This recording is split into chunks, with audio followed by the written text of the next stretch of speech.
¿Cómo entonces pensamos el problema de la digitalización en el contexto de estas problemáticas, digamos, que no son nuevas, que ya tenemos, que conocemos, que la historia nos muestra y que en nuestra propia experiencia cotidiana sufrimos, digamos, o la sufrimos, ¿no?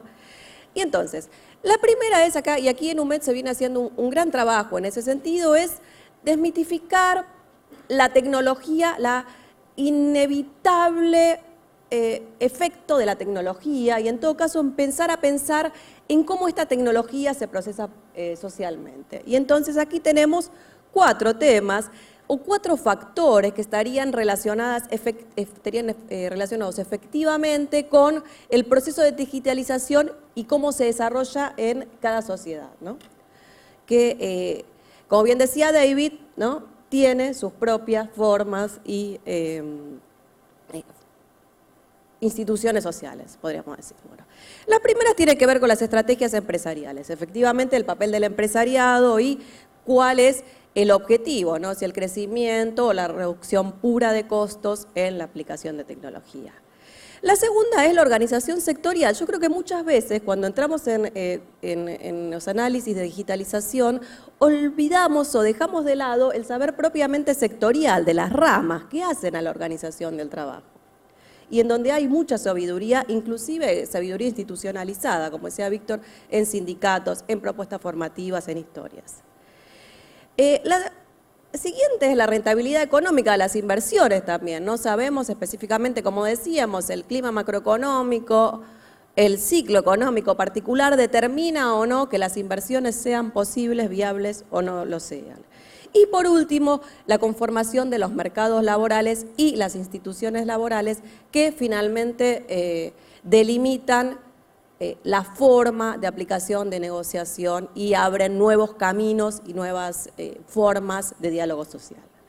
En todos los casos, lo que sí sabemos es que estamos en un periodo de cambios intensos y que en la medida de que no intermedien políticas o acciones directas que tengan en cuenta aminorar las brechas de género y de clase, estas pueden profundizarse con la digitalización.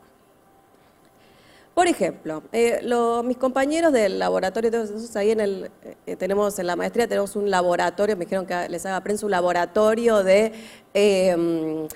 sindicatos globales, ¿no? Me pasaron este trabajo que es de la UNI, decía, entre otras cosas, me parece interesante el momento, porque como decía Víctor, los trabajadores, las trabajadoras, estamos reflexionando y opinando y participando de este proceso de cambio. Y en este documento de la UNI, que tiene una acción concreta, ¿no?, en dirección de la OIT, sobre el futuro del trabajo, encontramos aspectos positivos y aspectos negativos. Entre los aspectos positivos encontramos que las trabajadoras, por ejemplo, podríamos tratar de mejorar el equilibrio entre empleo y vida personal, ¿no? Esto es un poco riesgoso, ¿no? Porque también encontramos, la UNI lo plantea así, también encontramos otros documentos en donde se nos sobrecarga la vida personal, digamos, no se nos sobrecarga las tareas de cuidado, pues bueno, ya que estamos en casa, ¿por qué no atendés que viene el contratista o la contratista y ya que estás y vos estás trabajando y atendiendo la computadora, ¿no? Y al mismo tiempo el chico, la comida, bueno, digamos, hay un riesgo de sobrecarga, pero efectivamente la digitalización podría traernos alguna mejora. Yo particularmente sí la vivo de esa manera, como decía Víctor, con los teléfonos o con ciertos accesos, en donde se da una compensación mejor entre vida personal y trabajo. Y luego tenemos, y también vía la digitalización, el fenómeno de la educación permanente o para toda la vida, que nos permite escenarios nuevos y un proceso interesante de cambio personal.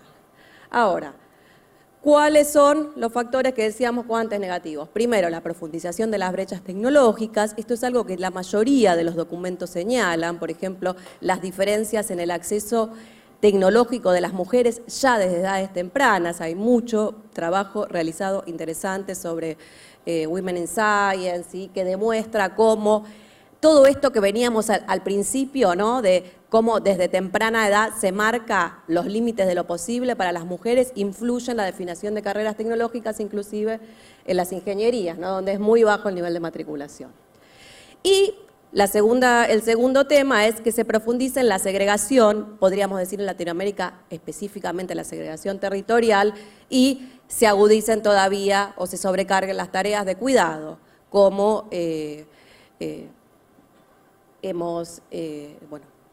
como comentábamos antes. Bueno, ¿cuáles serían posibles políticas que encontramos aquí para hacer frente a esto? Bueno, por un lado, la mayoría de los documentos van a encontrar que hay algo en la concientización y en el hecho de diagnosticar las diferencias de género, que es muy importante. Hay un tema de hablar, de diagnosticar y de mostrar. De hecho, hay un movimiento de mujeres sindicalistas muy interesante que lo viene haciendo y es uno de los puntos, por lo menos, para empezar a trabajar sobre la brecha.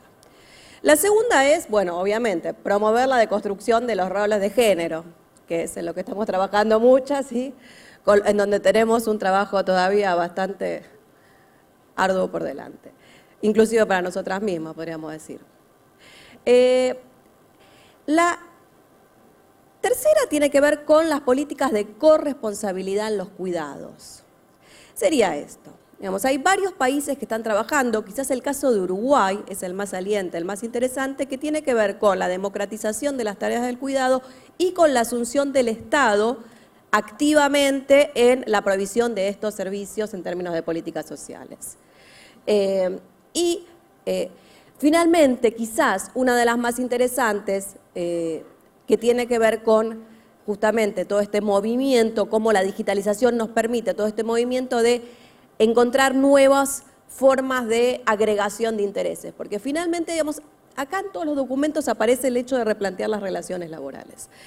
Pero, y en los documentos aparece inclusive como si fuera un movimiento neutral, como decíamos la educación. Bueno, esto es neutral.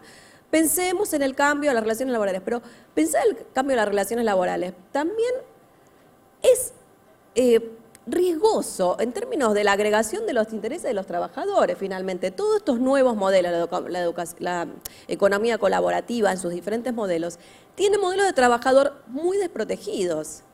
Y eso significa riesgos para la misma vida del trabajador, en términos concretos. Entonces, conocer, trabajar en nuevas formas de agregación de intereses, en nuevas formas de defensa y de planteo sobre las condiciones de vida y de las personas, ¿no? De hombres y mujeres, y también las otredades o las disidencias, digamos, es parte de los desafíos que tenemos por delante. Luego, finalmente, está el tema de la educación, ¿no? Sobre el que se planteó aquí en el panel y que obviamente es una parte indispensable de todo este proceso. Bueno, en este caso, mucho se habla de las habilidades blandas. No sé si han escuchado sobre esto. Básicamente las habilidades blandas fueron conceptualizadas de diferentes maneras en diferentes momentos, pero hablan más bien de la cooperación, del diálogo, del trabajo en equipo. Bueno, yo en este caso diría sí, las habilidades blandas y quizás también otros saberes socialmente productivos. Me refiero puntualmente a, los saberes propios del trabajo y de las personas, pero no, ¿por qué no también la ESI, digamos, la educación sexual integral como parte de los conocimientos que todas y todos tenemos que saber para planificar proyectos de largo plazo y nuestra propia vida?